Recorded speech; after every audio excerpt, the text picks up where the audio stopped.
bn की terms define करी गई है जो इस तरह से bn plus 1 divided by bn। आप इसको ये भी कह सकते हैं कि दो कॉन्जिक्यूटिव टर्म्स का ये कोसेंट है, यानी कि next term to previous one.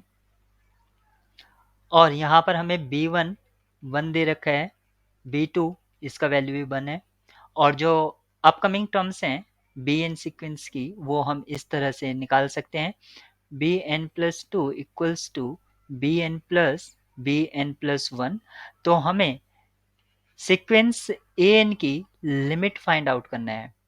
अगर हमें सीक्वेंस an की लिमिट फाइंड आउट करना है तो सबसे पहले हम ये देख लेते हैं कि b3 क्या होगा। b3 होगा प्रीवियस टू का सम, यानी कि 1 प्लस 1 यहाँ से 2 मिलेगा। फिर b4 हमें क्या मिलेगा, 2 प्लस 1 ये 3 मिल जाएगा। इस तरह से हमें क्या सीक्वेंस मिल रही है, bn जो सीक्वेंस है वो हमें उसके अगर टर्म्स में लिखें तो पहले 1 फिर 2 फिर 3 फिर आपका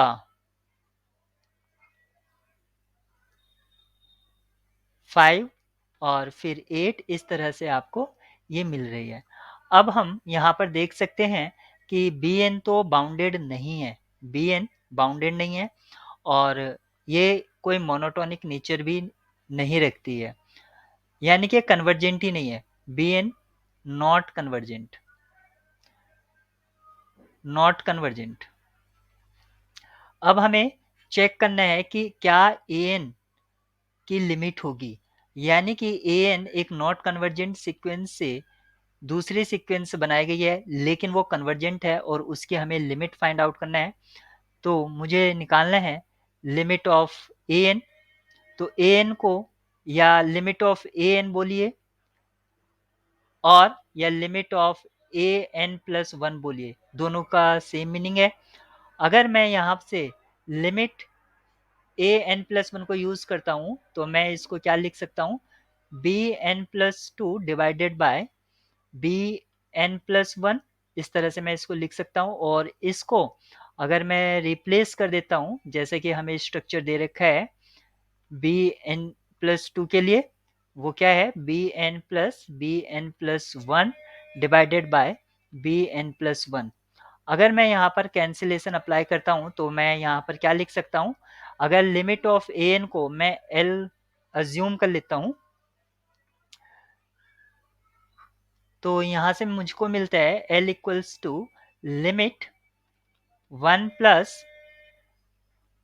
bn अपॉन bn प्लस 1।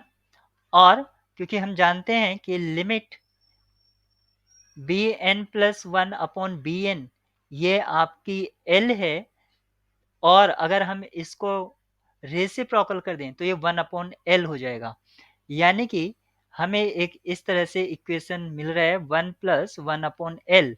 और इसको अगर मैं सिंप्लीफाई करता हूं तो मैं कैसे लिख सकता हूं,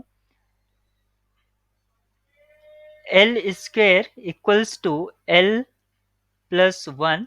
और फर्दर मैं इसको रीराइट कर सकता हूँ l square minus l minus 1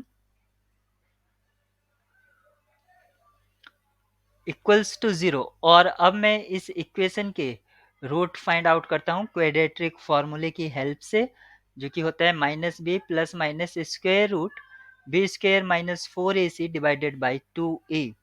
यहाँ से मैं रूट निकालूंगा तो हो जाएगा 1 plus minus B square, B का वैल्यू यहाँ पर -1, तो 1 माइनस 4 ए और सी इज निगेटिव तो ये आपका +4 हो जाएगा अपॉन 2।